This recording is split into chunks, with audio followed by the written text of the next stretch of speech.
comment about charges for import? Are you worried this is going to affect your business? So, Steve, what do you do now? Where do you go from here?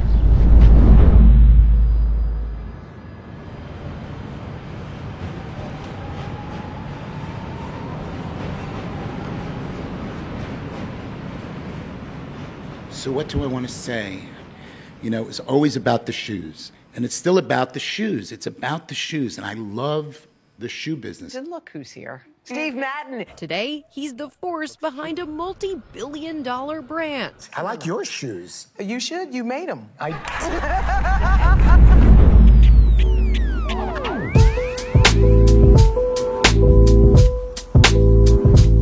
New York City, home to some of the biggest change makers and risk takers this world has ever seen. Steve Madden is one of the most well-known entrepreneurs this city has ever known. He built a massive women's shoe empire, collecting millions of dollars before finding himself in federal prison. Since then, he's come back even stronger than ever. And we're here to find out how.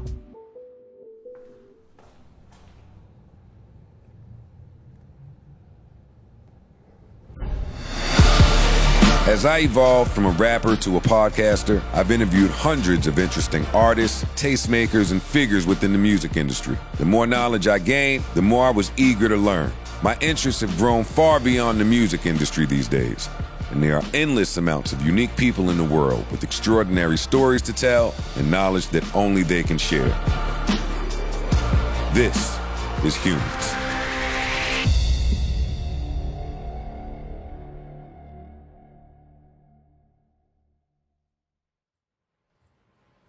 Steve! Joe!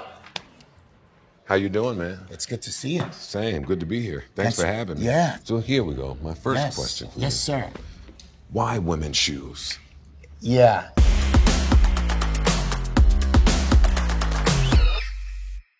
So before I went into my business, I was at the end of, I worked for a company and I learned a lot. It was great. And also had a drug problem. While you were working there? Yeah. And so simultaneously, I got sober and started Steve Madden. And that was like 1990. Because I read that... And that was really there's all amazing time in my life. Really just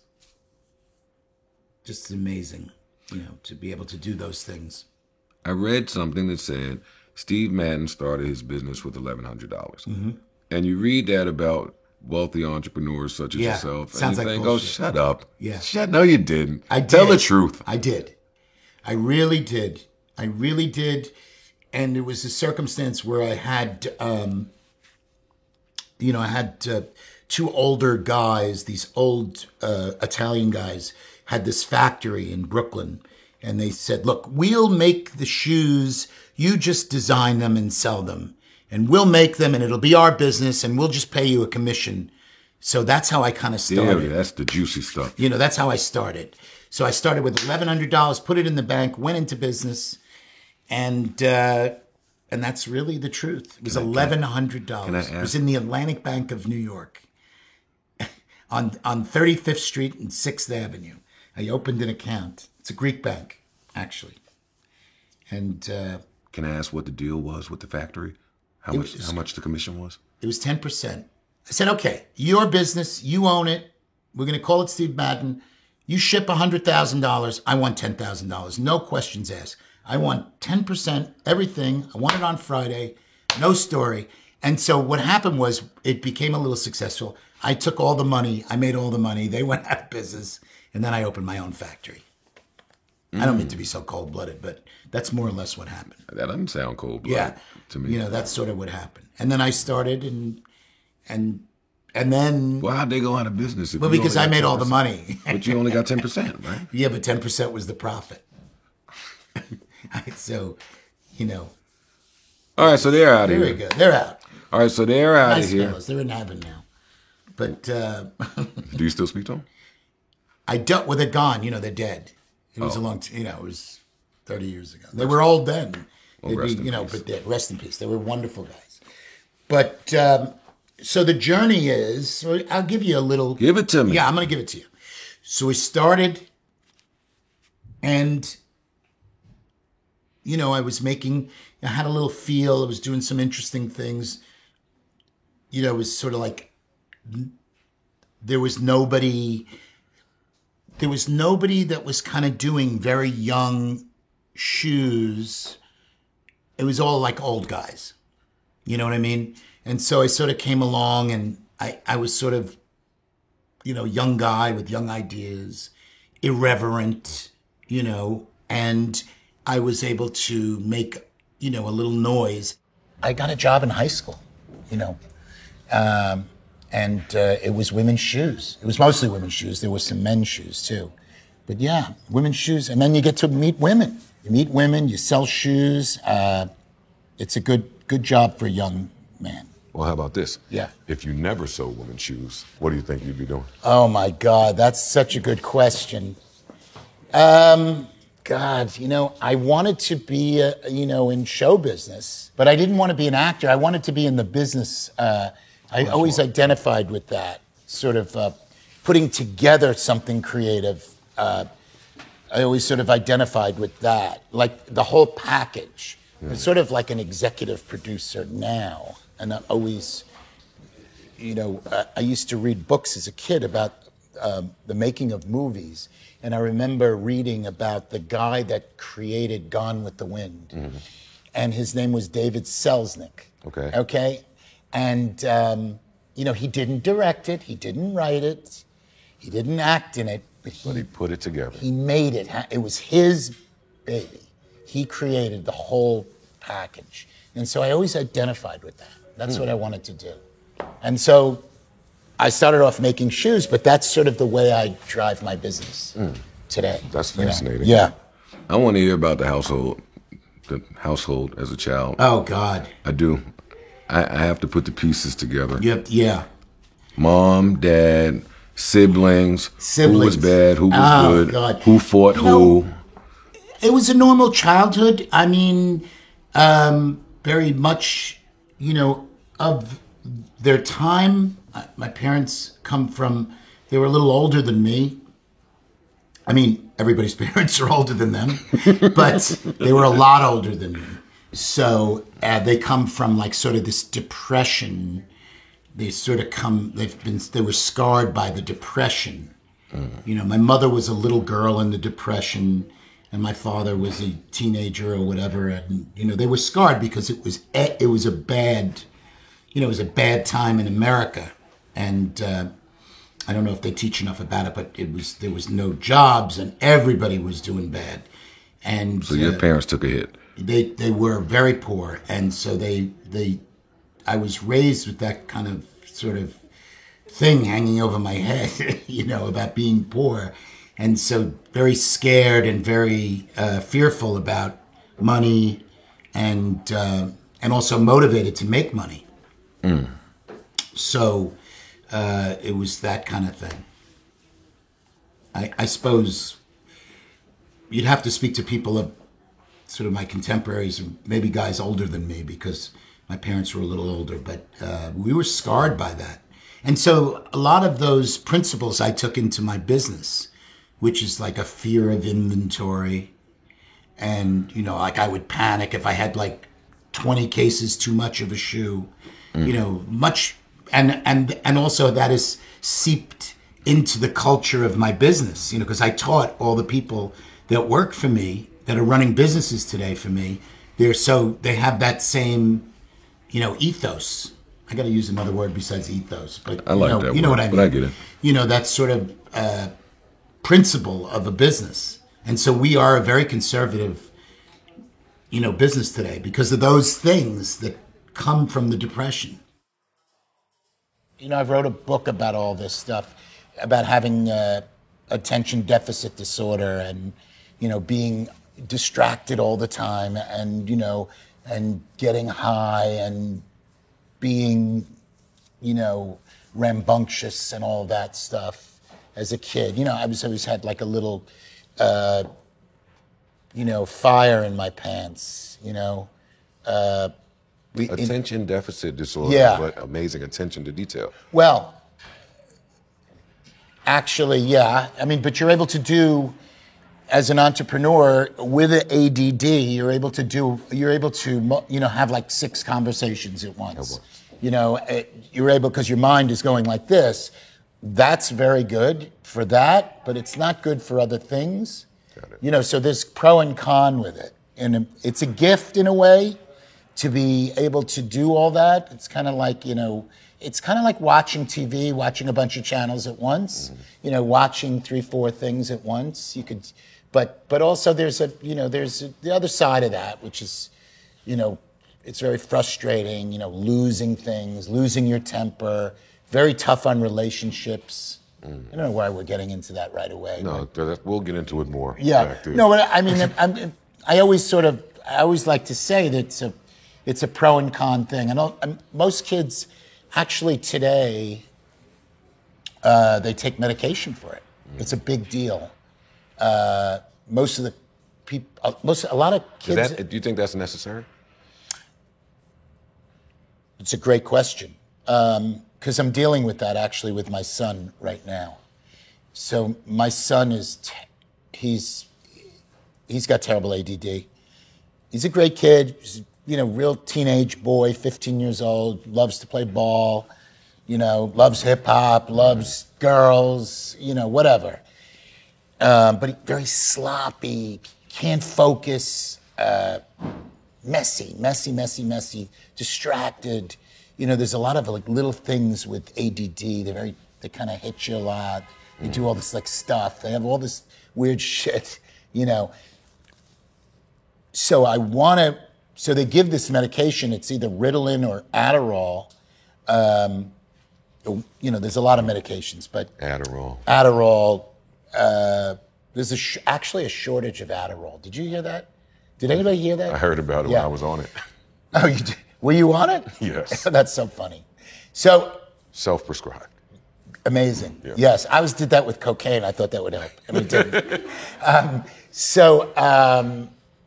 It's a methamphetamine. It is an amphetamine, these drugs. Vyvanse, Ritalin. And my son is skinny too, and I want him to gain weight. He wants to gain weight, So I've kept him off the medication. Got it. I have. But it's possible he has trouble in school, and it would help him in school. Yeah, I don't know. I just don't love giving amphetamines to young kids. There we go. I don't think it's. There we go. I don't necessarily love it either. I don't think it's a great thing. That's why I asked. Yeah. They want to give it to 9-year-olds. Yeah. Amphetamines. I mean, it just seems. The business of it. Well, let's get past that even. Just to get past the business. There are well-meaning pharmacologists who actually think, it gets the kids to work. And, the bigger story is that if the kids are doing bad in school, it affects their self-esteem. Right. So that's sort of like what they throw out there.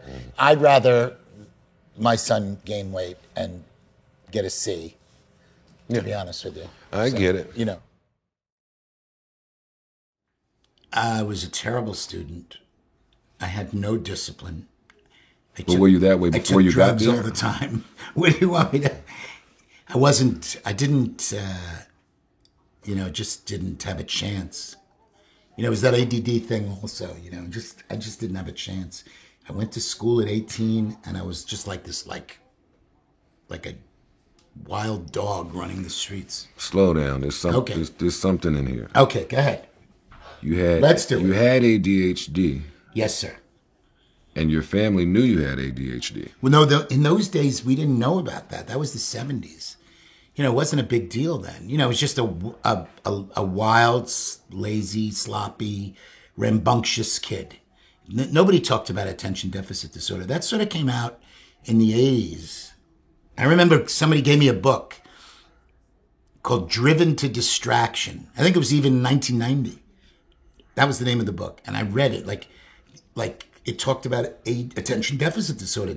This, all these things. And I thought was my fault. I thought I had this terrible character defects. And I found out that I had this sort of disorder, Yeah, but did that lead to you Did you ever feel understood in your household growing up then? No. No. You know how like you speak, like you can kind of understand what's going on with your son? Yeah. Because of your experience? Yes, I do. That's true. That's a good point. I hadn't thought of that. I do understand my son. It's frustrating when I see like how a clean room can be like within minutes, like a tornado hit it. That's like an ADD thing. Like you just can't, everything is flying around and you can't kind of like organize your brain. If you ever saw the locker of an ADD person, it's unimaginable. It's like clutter. Beyond clutter, because they just can't, there's something wrong with their brains. They can't get it together. I want to know, did you ever act out while in the household from feeling misunderstood? Like I did. Yeah. Did you acted out? You goddamn right I did. Yeah. My entire teenage years was... Well, we acted out with drugs. That's how I did it. Yeah, that's what we did. We discovered drugs and stuff, and it kind of calmed us down. And I guess I was like, 16, 17, 18, something like that. So that's rather early. Yeah, it wasn't like at 15. So I was into sports, sort of just an average kid. I played a lot of golf as a kid. I know it's sort of not very on brand, but I did. I loved golf. My dad was a golfer, and so like it was my way of bonding with my father. So I still play golf too. Okay, I could see that being a bonding experience. Yes, it was. Were you any good? I was okay, yeah. Good. Yeah, I was okay. What was your bonding experience with your mom? We didn't really have one. I don't think my mom liked me very much, so. I always get sad hearing those stories. Yeah, you know what? She didn't really like me, but then I bought her a Mercedes like 30 years later, and then she started to like me. Got it. As soon as the Mercedes was in the thing. It's sort of true. That is sort of true. I mean, she, we had she thought I was a fucked up kid. She didn't know what to do with that ADD stuff. She saw the sloppy, undisciplined boy, and she just didn't like me. And then I got sober. And what year was this? I got sober, around the same time I started my business. So it was like in my early 30s. And then I rebuilt my relationship with her. And we were good. We were good. Me and my mom were good. But she just didn't like me. She just straight up. This is a tough conversation to have, but yeah. I ask people, is it okay, people with multiple kids, is it okay to not like one kid as much as you like the other kid? Yeah. Because, they grow up, they have their own personalities. Yes. And now you're just looking at them. I know that. But it sounds horrible. It does. But the thing is, most people say, it is an interesting thing. My kids are young. I have 3 kids. So I like all my kids the same, but then if a kid gets an A instead of an A instead of a D, it gives you more joy. I'm just using that as an example. Mm-hmm. But my kids are still young. So we, generally speaking, I like my children. I do like them, but they disappoint me sometimes. And that's life. Yeah. And I'm sure that I disappoint them, So you and mom didn't have that bonding thing that you did, like golfing with dad? No. She didn't like me, and she just didn't like me. She didn't like me. But I'm wondering if that played a part at all, psychologically or subconsciously, in you doing women's shoes. I believe that everything that happens makes us the way we are. Obviously, everything that goes on is part of the composite, right? Mm-hmm. I've definitely led an interesting life. I'd say. And so I actually wasn't that nice.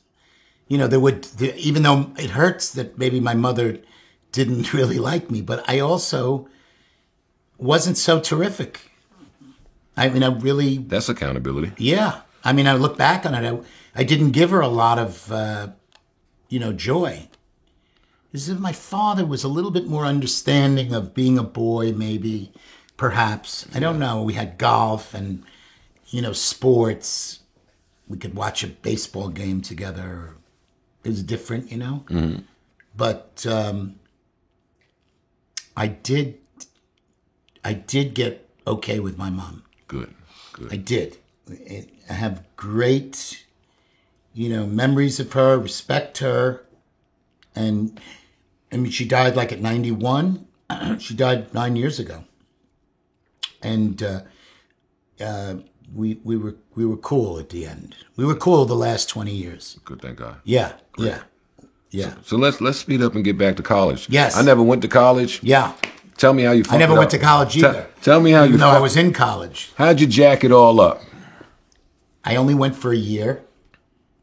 I was ill-equipped. Because we should have access to way more drugs now. Yeah, I was ill-equipped, and my father called me up. He says, "I'm not paying for you to go to school. You're not serious. You got to go. That's it. You're out."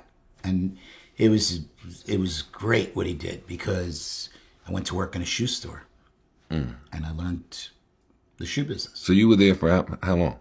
College? Yeah. Maybe 3 semesters. Wow, not even a year. Well, I mean, 2 semesters is a year, so it's sort of like one. Not 2 years. Got it. 1 1/4. But wasn't. I just couldn't do it. Kids do it today. I'm amazed, actually. So many kids, and they do well, but they give them those drugs. That's a big thing today, and they do well. They give them Adderall. Most of the kids, they call it focus medication. Yeah. And so maybe I should have taken it. I don't know.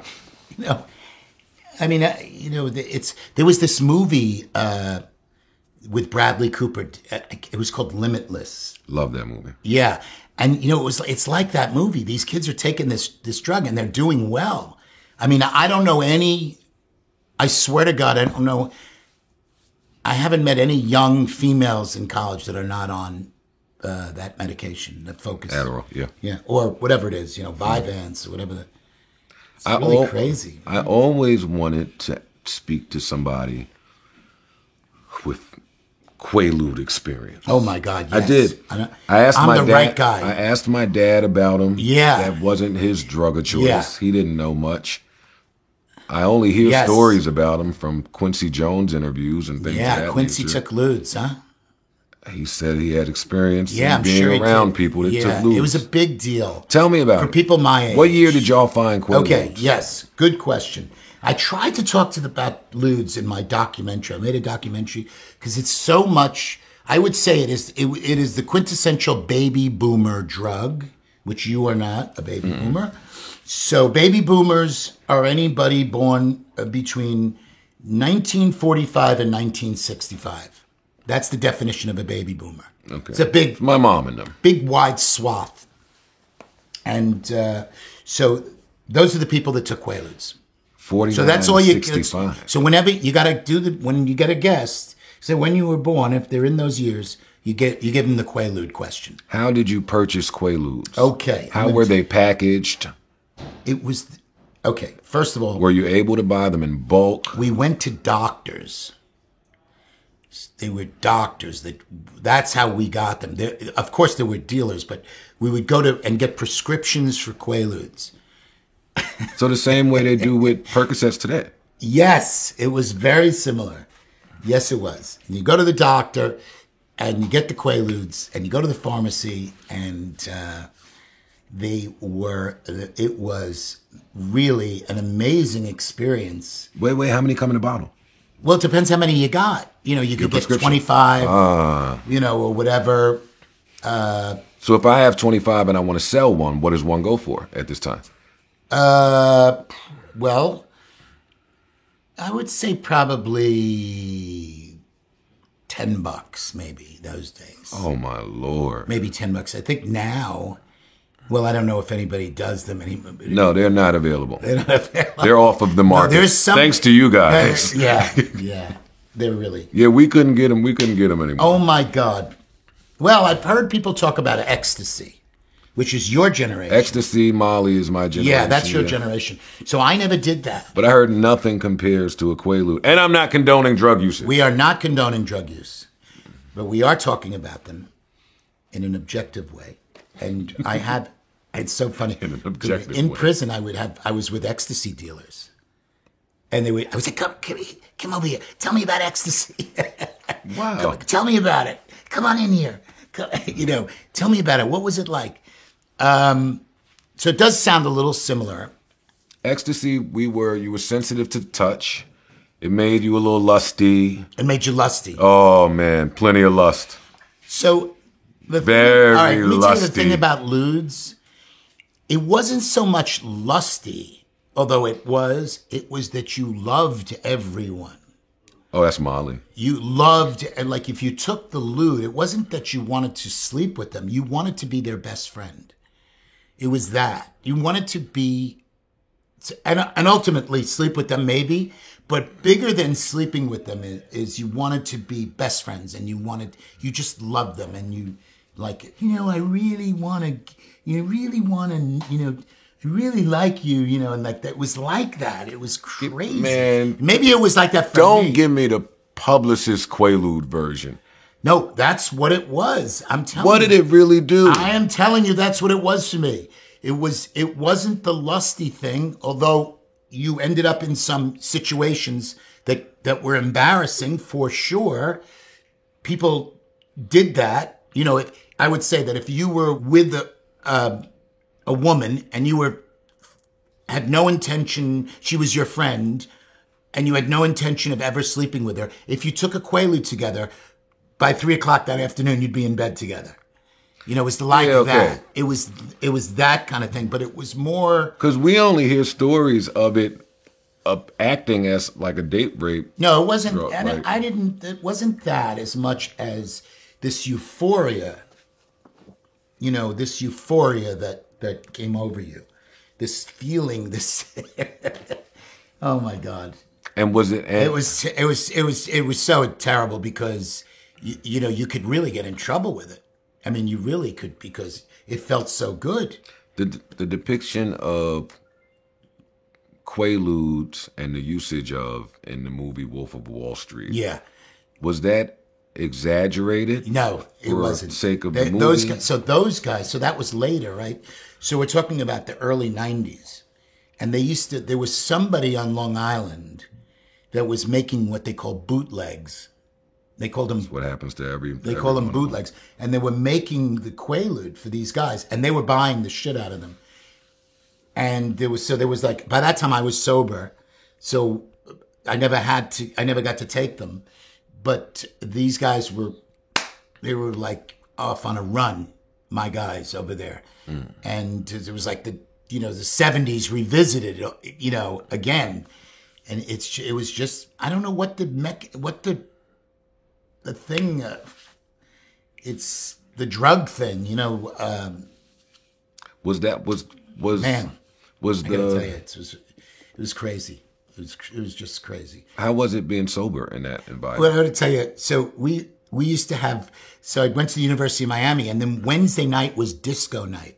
Hey. And I used to take a Quaalude, and I would think that I was like the greatest dancer in the world. Like it just was the craziest drug. Can you dance? I wasn't as good as I thought I was. Okay, but that's what that kind of thing. It was so much fun until it wasn't. But it's interesting to talk about drugs in that way. Drugs are here, and they keep changing, and they kill you, and generationally everybody's got their drug, and because it's sort of a human condition, right? They almost killed me. That we want to Percocets. I was addicted to Percocets. Yeah, I was also. I don't know if you were, but I was. Yeah. Well, no, then they have these docs that show you exactly how we got hooked on. But I think the bigger thing is this,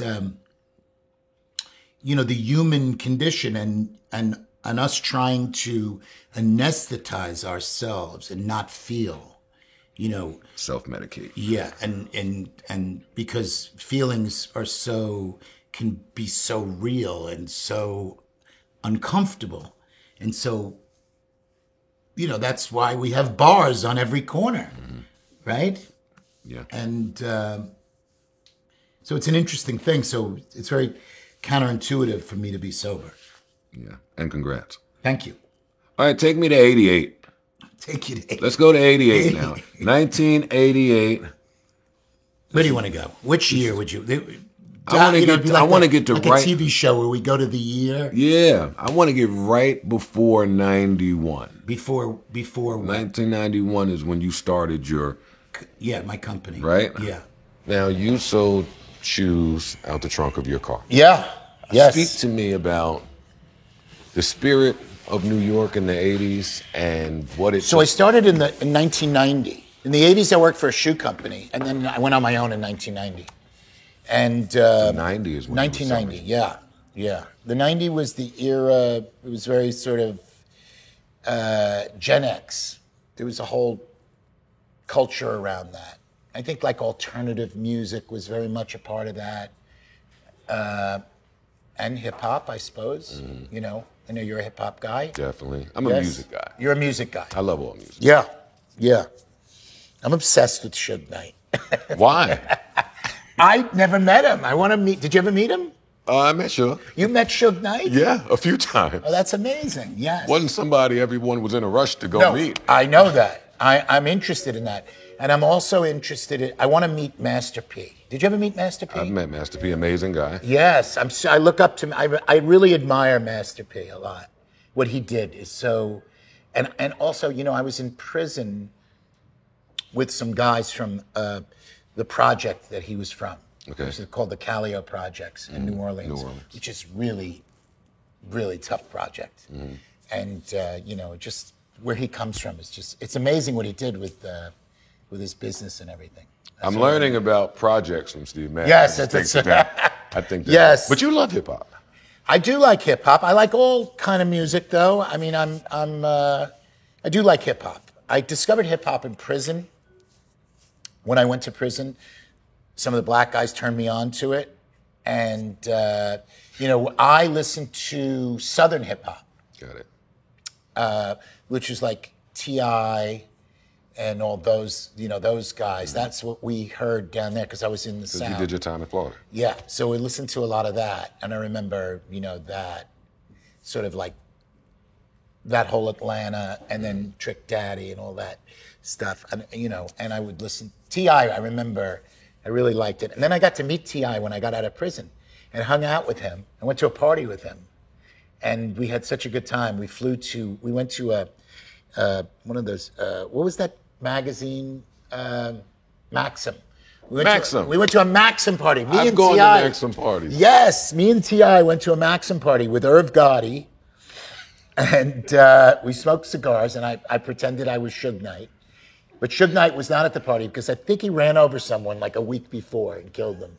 So he wasn't able to attend. Yeah. I got to meet Nas at that party. And, So anyway. Would you go to jail and visit Suge Knight to meet him? I don't think so. But I think, you know, I don't know the whole story. He seems to get a bad rap. He seems to get a bad, like, you know, and I also think coming from where he came from, I think we need to cut him a little bit of a break. Although running over a guy, probably not a great thing that he did. No. It's probably not great. No. But I do admire the entrepreneurial spirit.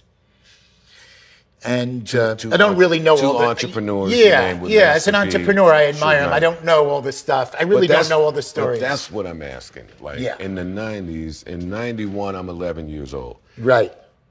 Yes. What does it take to be a successful hustling entrepreneur in the 90s, You know- in the middle of this rock explosion, hip hop, like what's Yeah. going on? Graffiti is taking over Yeah. at this time. Yeah. What else is going on at this time? Well, I think that's why I kind of like I'm really into the Suge Knight, Master P, kind of vibe, because I kind of identify with those guys, and it's kind of being an entrepreneur is timeless. It's just having a vision, letting nothing stand in your way. Singularness of purpose, I would imagine, so I really. Self-doubt, Oh God. lonely, dark nights. Oh my. Boy, you've done Depression. some work on this, Come on. lad. Yes, it's very lonely being an entrepreneur. I didn't think that we would get into that. Are you shitting me? Yeah, but it is. It certainly is. And so you're embarking. You're an entrepreneur too, and yes, it is. It's lonely because no one's sort of and also there are times when you're doing something, but no one gets it. No one gets it, and you want to like Talk to someone. scream like, I know what I'm doing right now. I'm doing something, and I've had that moment, and I almost can't even tell you what they were. I mean, I could tell you what they were, but I would bore you. But little things that I did along the way that I knew were outside Signs. the box and moving. I was moving something. I was doing something. Did you see signs along the way? Yeah. I always did, and I always just had this thing, and I never thought I would be this big.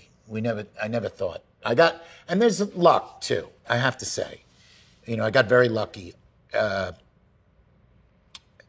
no doubt, and that keeps you humble. Part of being good is being lucky. And I think you have to have some humility, because how that there were, sometimes you wanted to go through this door, and you went through the other door and it worked out. And you don't tell anybody, well, I really didn't mean that. You know what I mean? I didn't mean to do that, but it worked out anyway. So that happens too. I was able to raise a lot of money through the Wolf of Wall Street. My buddies, I grew up with them, and they said, "Look, we can raise you like, we'll get you like $600,000, and then we'll raise you $9 million." And I was like, "What?" I never had more than $20,000 bankroll, Yeah. Okay. and so that's how it began. And then so I was able to take the money and actually build a company. I had built a business. Of course, I got in trouble with those guys. All of that sounds legal and legit so far. Well, what wasn't legit, it was legit. Everything with Steve Madden was legit. But what I was doing, I was involved in their other deals, on the inside of their other deals. And that's what I got in trouble for. And that's what was not legit. I read up on this and was still confused. So basically, they would take companies public, and what they did was they had like what they call parkings. Like they would have prearranged sales with me. Like they would take a company, let's say public at 4, and I would promise to buy the stock from them at 6, and then I would sell it back to them at 8, and that was part of the sort of pyramid scheme. So I was definitely guilty and part of it. But when did you first learn that there was something fishy going on? While I was at first I thought, it's kind of a gray area. Did you go public in 93? Well, they were underwritten by a company called Bear Stearns, which was a big, so I thought, it's okay. I'm not doing anything wrong. And then as it went along, I kind of knew we were kind of cutting corners. And, what year is this? Sort of like 95. I sort of knew. Because when I read you start in 91 and go public, I start in 93 I went public, and yeah. go public in 93. Yeah, it was good. That jumps off the page to me. That's phenomenal. Yeah, and that was legitimate. We actually, everything we did in the company was, legit. It was the other deals that I was a part of. All right, well, I was the one that broke the law. Then let's go to 93. Yeah. Before we get to breaking any laws. Sure. You go public. What does that feel like? I always liked it. A lot of people didn't like it. I always thought it was access to lots of money. So I was very excited about it. Lots of money. It was never, I never really had to worry about, I had to run a good business, but I never really had to worry about like buying shoes. I always had money, And what is your public is a wonderful way. Selling equity in your business is a wonderful way to raise money, as opposed to debt. And what is your name recognition at this point in '93? I don't think anybody really knew me, outside of my high school. No, nobody really knew me. I didn't become I started to get famous sort of like in 96, 97. We started to really, all of a sudden, there was like a certain kind of shoes that no one else made, and I was sort of known for it. So you suspected fishiness before you're even famous? Oh, yes. Fishy before famous. Yes. Can you tell me some of the signs? Well, it was just too good to be true, When something's too good to be true and, it was too easy, the money and all this money going back and forth. I knew that there would be a day of reckoning. I actually did. And there was. And the interesting thing is we built a great business, and it was this thing that I knew that one day I would get a knock on my door. I did. And the business keeps getting bigger and bigger. And people are celebrating me in New York. And I know that one day I'm going to get that knock. I know it's coming. Nobody knows about it, but I know about it because those guys are going to get caught.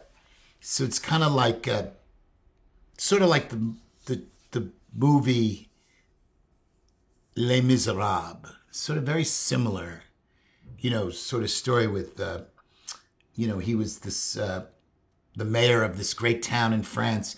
But, when he was younger, he robbed a church. He knocked a priest out and stole the fucking candles and sold them. That's the story of Les Miserables. And Jean Valjean. Was his name? I think it was Jean Valjean. Maybe it wasn't. I always loved the story. And then, he gets to be this like respected father, the mayor. He's like this great man helping people. But this detective is on his ass, and won't let go. And finally, he gets the knock on his door. We're going to take you in for that when you knocked a priest out, 30 years ago. So it's sort of that kind of thing. Maybe I'm slow here. Yeah, okay. If my man comes to me and says, this is what we're going to do, and then, or this is what I'm going to do with you, and then it pops off, it starts working, and then I later found out that he did some bullshit, why is that on me? Well, because I was involved. I was involved with them. It's so funny. We talked about Irv. Irv had a similar thing. I was in the building for that. I was in the Def Jam building when the feds came. Yeah, the feds came. So me and Irv bonded over that because he actually fought the feds. So he was, you probably know. I mean, his childhood friend was the Supreme. The Preem. Supreme team. He's making a movie about him, actually. Yeah. And, he was involved in all sorts of stuff. And they tried to say that Preem funded Irv's, yes. more or less. His music operation. Yes. And he was cleaning and laundering money through the business. But but that's what I'm saying. Irv went to court and said, but not true. Yeah, but Irv was innocent and I wasn't. Got it. I was involved with these guys and I did take their money. It was different. Irv was innocent. And so I had to pay for that. And the knock came on the door at the end of the decade. 99. Yeah, 2000 actually, but we knew it was coming by 99. And then one day, that was it. Boom. And then I went off to prison. So you knew it was coming at this point. It was no longer paranoia. It was no longer, hey, this is just too good to be true. Yeah. The day is going to come to an end. Yeah.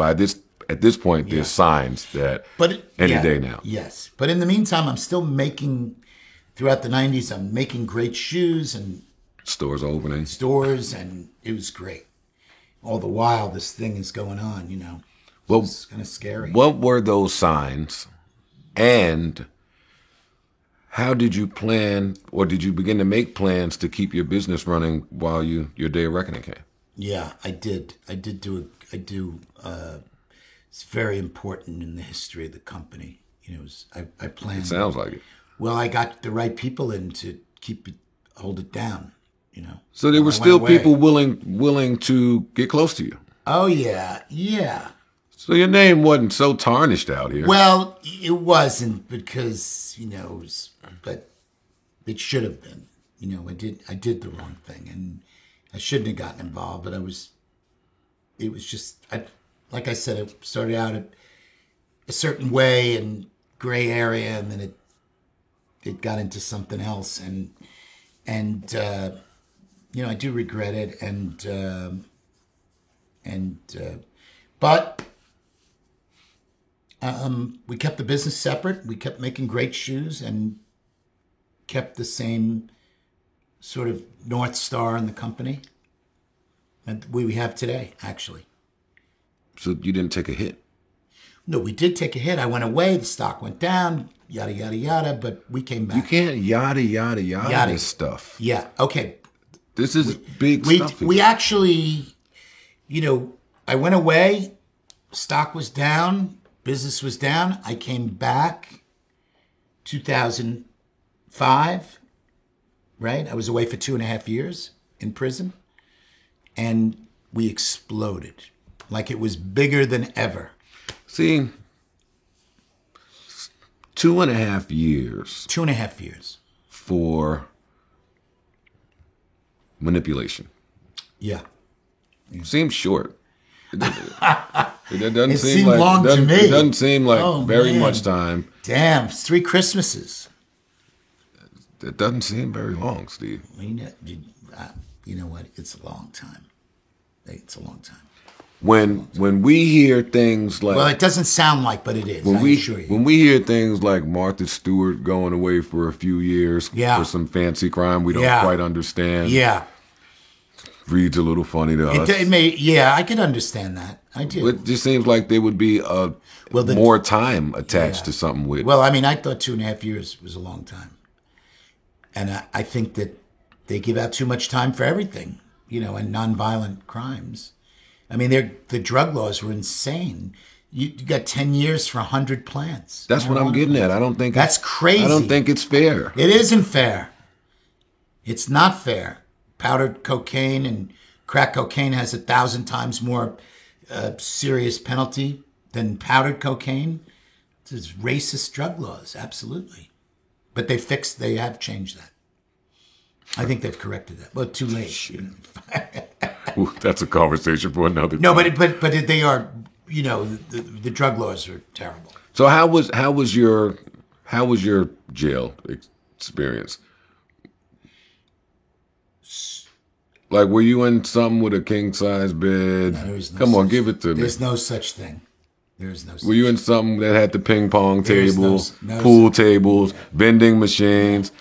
My dad did time in the feds. They put him in a nice one first. There is no nice feds. I'm telling you. Whoever told you, it's bullshit. There's different degrees of security. There's what they call a camp. So it sounds like you're in fucking summer camp, but it's not. It's terrible. You know, you live in cubes, a little tiny cube. I was in a low facility, low security. There was a guy up in a tower with a fucking machine gun. It was tough. It's not the penitentiary. Yeah, Steve, yeah, you gotta stop. Low security. It's not. Yes, there's a guy up there to make sure you can't just leave when you want. And there's a guy in a tower, and there's controlled movements, and the food is fucking horrible, and you're away from your people you love, and it's just the worst thing in the world. Were you handled any differently in the judicial system because you were wealthy and white? Absolutely not. Absolutely not. No, I'm sorry. Now, that does not mean... Thought I had you with that one. No, but that doesn't mean that the drug laws are fair. They're incredibly unfair. They're incredibly racist. Unfair to black folks. I no doubt about it. But, you know, they were happy to... They threw the... You know, they were happy to knock me off. You know, I was a Why? feather in their cap. You know, But why? What? They were, you know, they took me down. You know, they took me out. But why did they have such a hard on to do it? You know, they were just, I guess I was just a feather in their cap to say they got the shoe guy and all that. It's a terrible system. In the sense that, so what's terrible about it is, you know, the people that, if you tell on someone, you get your sentence reduced, right? So the architects of the crime often do less than the people lower down the food chain. Mm-hmm. Do you know what I mean? Yeah, for sure. And then, you know, so that's terrible. And then with regards to the drugs, they give so much time out that the kids have no choice but to cooperate. They really don't. They get 20 years. What the fuck is a 21-year-old kid going to do? 20 years in prison. Mm-hmm. You think he's going to be able to not cooperate? It's a terror, and they really destroying the neighborhoods with that. It's a terrible thing. How many other people in there were wealthy? Most of the people in prison are drug dealers. You know, the white collar, what they call white collar. I have a black, no collar today. Is like 5% of the prison. So did they know who you were? They knew who I was. Were they familiar with your story? They knew who I was. How did People knew who I was. How did they receive you when you got there? They were very interested for like a day. And then I was just like, for 2 days, it may have been interesting. Oh, shoe guy is here, you know. And then it becomes like everybody else. And you become just like, okay, get over there. You know, there's nothing.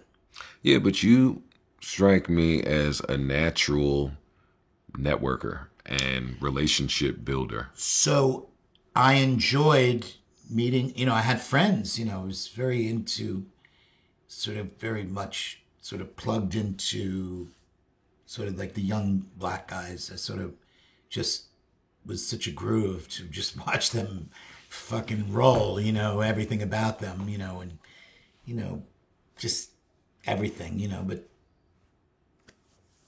I was a shoe guy, you know. It was an interesting, had a lot of friends and made some friends. And I told you, I have a friend that grew up with Master P in the Calio Projects. And he actually works for us in New Orleans. He's working for the company. Steve, let's slow down. Okay. We're talking to people who don't know how to make friends in jail. And we're talking to people who have never been to jail, maximum security or low security. Well, yeah. How are you in there just making friends with people? Well, you know, it's... And what do these friendships, what do they entail? What is your worst day in prison? Well, what is your best day in prison? Who's writing you? The thing about prison, the actual doing of the time is not the worst. I mean, you sort of, as a human being, you sort of make your life. And, you know, I worked out a lot and I read a lot and that was my life. And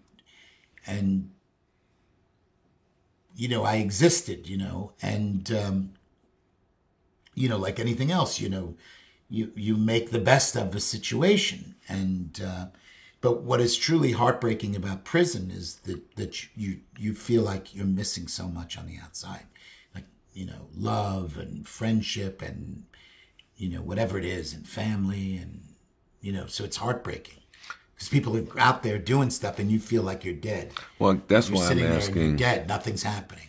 That's why I'm asking who was writing you. But I would tell you that was the heartbreaking part of prison. No connections. You know, just that FOMO. Everybody was not even FOMO. I mean, it's just, I guess, maybe it was. Did you learn any useful skills or pick up anything in there that you carry with you now? I learned many things. Learned many things in prison. Learned many things. But you know, the thing is that you have to. It becomes your world. You have to get along. You have to coexist. And I did. You know, I was able to do it. All right, so you come home. I went right to work in shoes and... Is there a big party? No party. Came home, halfway house, went to work, exploded. Got married, had kids. You brush over too much important stuff. I'm trying to, we don't have all day. This is not like you got out of jail. a 7-hour podcast. A podcast can get long. Yeah. No, listen, so you get out of jail. Yeah. You halfway house, you get right to work. Is it immediate, the impact that you see on the business? Immediate. The energy So is as soon as- palpable. We're just going. I'm back. Why? Is there press everywhere? No, it's not so much. I don't think so. I don't think it was press. No. I think that just the energy was there. They were excited to have their leader back, and off we went. We were making shoes. It wasn't,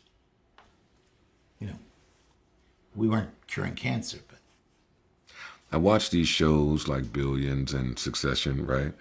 And we always see where some things happen and then the founder of the company has to step down and take a different position. Yes. And we watch and we're like, oh, he's still going to do the same position. This is just public maneuvering. Interesting, those two Can you walk me through that phase? Well, it's not very interesting. I mean, I'm going to tell you about it, and you're going to be disappointed, but I'm going to tell you about it. Okay, Are you ready? Yeah.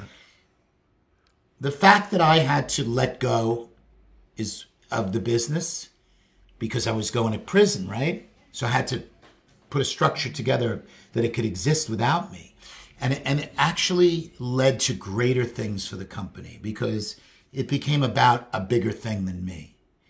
Generally speaking, that was the beginning of building a huge company that was bigger than me. So I had to think, because when you're rolling, you're only thinking about yourself. Like me. Now I had to think about corporation and had to nurture talent. And because of my calamity of going to prison, I was forced to do that. And today, because of that, I have this far-reaching shoe company, one of the great shoe companies in America, run by a lot of different people running businesses for me. And I'm able to talk to you. You're a creative guy. If you never establish a relationship with Jordan, how does your career and your business go?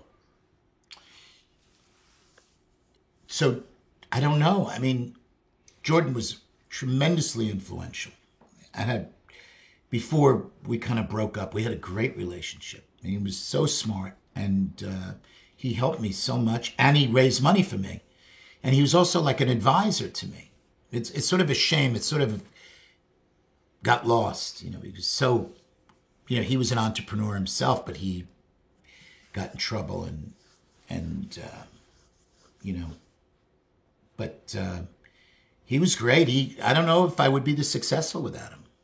Normally when people learn that, it's important to have humility, it's because they've had wild bouts with ego. Oh, God, and lost some of them. Sure, yeah. I deal with that. I deal with that now. I get carried away with myself, and I have to kind of pull it back down, But I have people in my life that help me with that. I have help with that. But yes, and I think a lot of young people don't get that when in the workplace. Like, okay, it may be, when you do this, if you're late, this is what's going to happen. If you can't go insult your boss, it's like we have these natural laws, right? That was the thing that I've thought so much about it because I think that there's a good lesson that young people should know. Look, you can't do this, and there's just like a natural law of whatever it is, and it doesn't mean you have to not do what you believe in. I want to know more about the explosion post-prison. So your numbers go from what to what? Oh my God! Come on! Oh my God! We do. From 80 to 400. Crazy numbers, explosion, and 80 to 400. 80 to 400 million a year. Like doing 80 million, 100 million, 120 million, 400 million, then $1 billion. Then I did $1 billion a year. maybe by the, and I don't know this exactly, but by 2010, I was doing $1 billion. I came out in 2005. In 2010. Yeah, doing sure. $1 billion. And today I'm doing over $2 billion in sales. 2022. That's amazing for starting with one shoe that's and $1,100. Way more than. And one podcast. That's way more than amazing. Yes, it was quite remarkable. So it's been amazing. Why do some people feel like, in the 90s, I heard Steve Madden's name all over the place. Yeah. And then, of course, all the stuff happened. Mm-hmm. And then, I don't know why. Do you think there's public perception that things got quiet for you? Well, I think that we settled into a mainstream sort of shoe conglomerate as opposed to this dynamic, young, crazy company. Perhaps there's that. But less noisy, but more successful. Perhaps. You spoke about the relationship with your mom. How does it feel today, knowing that you have this relationship with women all over the world, where your shoes are like not only an integral part of their life, but like songs are photographic memories for me. Yeah. And your shoes play that role in so many women's lives. Yes, that's wonderful. That really does make me feel good. I'm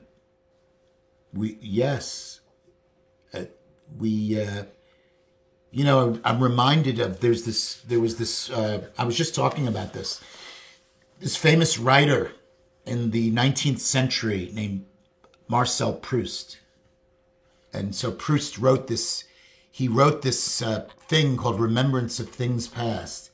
And what it is he goes into a bakery, right, as an adult, and he orders this pastry, and the smell takes him back to like another time in his life. And that's sort of called Proustian memory. And it's sort of an Proustian memory. Proustian memory. And that's the way, a shoe could take you back. That sort of can be Proustian, And I love that. People, and I get a lot of, mail about that. And I get people contact me and speak to me, and this shoe, and I was doing that, and your shoes meant so much. And I mean, even like Lady Gaga, I met Lady Gaga. I wanted to do some shoes. I was a big fan of hers. And I said, oh, Lady Gaga, you're so fucking cool. And she goes, you're Steve Madden. I couldn't even go to school without your shoes on. She went to school in Manhattan. She was so great. And it was such a nice feeling. I didn't know, I made such an impact on her as a kid, She went to Sacred Heart in Manhattan. Sacred Heart. Yeah. And that was like ground zero for me, in the 90s. In the early 90s, every high school kid in Manhattan wore my shoes. Mm-hmm. I mean, you couldn't even go to school without a pair of Steve Maddens. Yeah. So I get that a lot, from people. It's nice. It's a nice feeling. Speak to me about some of the positives and negatives that come along with your name being your brand. Okay. There we go. The word is eponymous. Eponymous. Eponymous. What does that mean? It means your podcast is eponymous. It's Joe Budden. Yes. That's what that word, it's a great word. And my brand is eponymous. Eponymous. Eponymous. I like that word. Yes. Not anonymous, eponymous. Eponymous. Yes. So it's easy, it's simple. No one can come after you for the name. And I don't think it makes you a narcissist. It's just that's who you are, and I think it's fine. Does it make it any more difficult to separate the person from the businesses, especially at your level of success? I think it's a challenge. I'm dealing with that as I've gotten older, because you just sort of don't have to deal with that right now because it's all about you. But as my business has matured, it got so big, it's not all about me anymore. We have a multi-billion-dollar corporation. It is not about me. I'm at the front of the parade, but there's so many people doing so much stuff in my company, and I'm not even the CEO anymore. I have somebody great as a CEO. Like, he's the one, I'm just sort of like, thinking up the big shit, but you have to let go at some point. Got it. Yeah, it's good, and it's a good thing. And I imagine jail probably helped to do that. Yes, you have to let go when you're in jail. Your thoughts on cancel culture with all that you've been through? It's scary. It's a very scary thing to. You never used that term when it came to you going to jail, going to No, right? Like they're trying to cancel me. They didn't care. You know what? It was before cancel culture. I got canceled. No one cared. You know, I think it's a terrible thing, and I think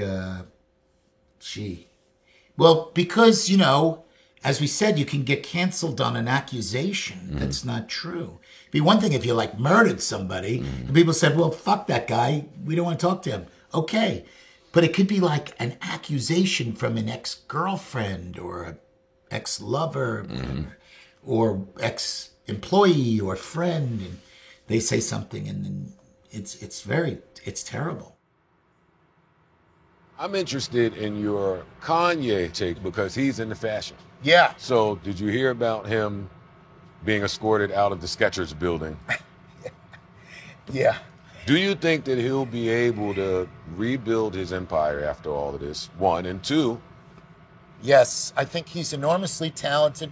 People love his music, and certainly my son lives in that fucking sneaker. Mm-hmm. And they're cool. Those sneakers are cool. Not for me, but I think he needs to take some time away. I mean, he's been through lost his mama, he lost his girl. He needs some time off. Well, which girl? His wife. His wife. He lost his wife. Had to hear about some other guy with her. Yeah. That make me crazy. That's tough. That one is tough. Yeah. Yeah, but said he's on TV, sees this fucking dude. Calls up. The guy calls, yeah, I'm in bed with your wife right now. Yeah. Shit, I don't know. I don't know if I could take that myself. But do you, as a fashion guy, we see the reports, right, of Kanye, and this is my last Kanye question. Yeah, okay. We see the reports about him being worth $250 million to Adidas in terms of their market share. As a fashion guy, would you think about partnering with him after all of this mess? He seems a little nutty right now. Yeah. Honestly, he seems off. It was very off-putting for me to see the White Lives Matter thing. It was very off-putting to see the George Floyd comments. Yes. We saw that cop putting his foot on that guy's neck. That's why he died. We saw that shit. And it wasn't so I don't know what he was doing. And it's in the report. Yeah, I don't know what he was doing with it. Yeah. So that was a little disconcerting. Yeah. The other stuff, I don't really know about all that. So listen to this. They say that I'm a narcissist because I named my network after myself. Right. Yeah. I don't know if that makes you a narcissist. I don't know that either. A lot of people name shit after themselves. It doesn't make them a narcissist. Yeah, that's the fuck to that. Do you have a plan, having gone through it already, like having to leave your company? Yes. And being creative. In a box. Do you have a plan or a vision for how you want this thing to run? Be first, out the door. Well, when you're not here. Yes. I hope that's not a morbid question. No, but I don't care. We're all going to die one day. I'm not afraid. Yeah, I would think about it if I was making $2 billion a year. No, I'm not afraid. I mean, I know it's inevitable. I mean, that's the thing about it, like in life, like our girl over here, this pretty girl that's wearing the hat.